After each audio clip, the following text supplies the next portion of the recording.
Vous êtes étudiant et vous trouvez toujours une bonne excuse pour louper votre séance de sport, alors cette vidéo est faite pour vous.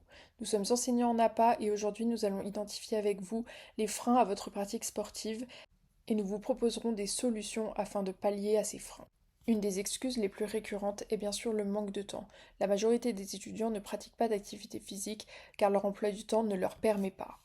En effet, une étude menée par le NAPS montre que 58% des étudiants ne pratiquent pas d'activité physique et sportive en raison de manque de temps lié à des contraintes universitaires. L'OMS recommande de consacrer environ 150 à 300 minutes par semaine à une pratique sportive, ce qui équivaut à environ 30 minutes par jour. Il n'est bien sûr pas obligatoire de réaliser ces 30 minutes en une fois, il est possible de les diviser en 3 sessions de 10 minutes. Vous pouvez par exemple profiter de la cuisson de votre repas pour réaliser quelques exercices simples. Il est également important de rappeler que l'activité physique ne se résume pas à la pratique d'une activité sportive, mais englobe l'ensemble des activités qui mettent en mouvement le corps, comme faire le ménage, faire les courses, promener son chien ou encore se rendre à l'université à pied. Un autre frein à l'activité physique est le manque d'argent.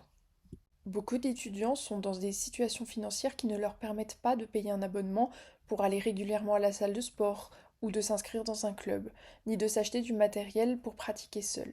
Savez-vous qu'il existe une aide de l'État, le Pass Sport, pour tous les étudiants boursiers et ou en situation de handicap?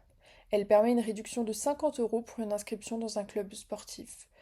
Cette aide présente des limites et ne suffit pas à couvrir l'entièreté des frais d'une licence annuelle. Mais il est tout à fait possible de pratiquer une activité physique à domicile avec des objets que nous avons tous chez nous, comme une chaise, des bouteilles d'eau ou un manche à balai.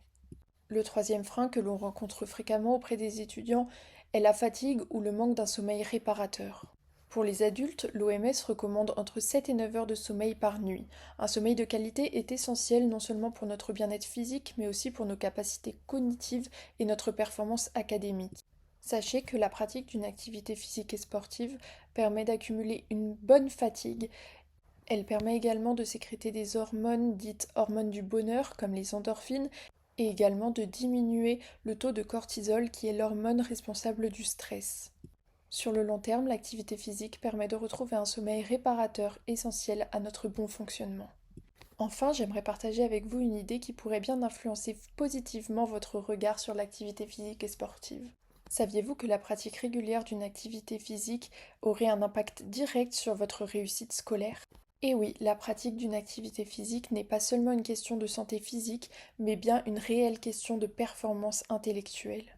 En effet, l'exercice physique stimule la circulation sanguine, y compris celle du cerveau, ce qui favorise la concentration et la mémoire.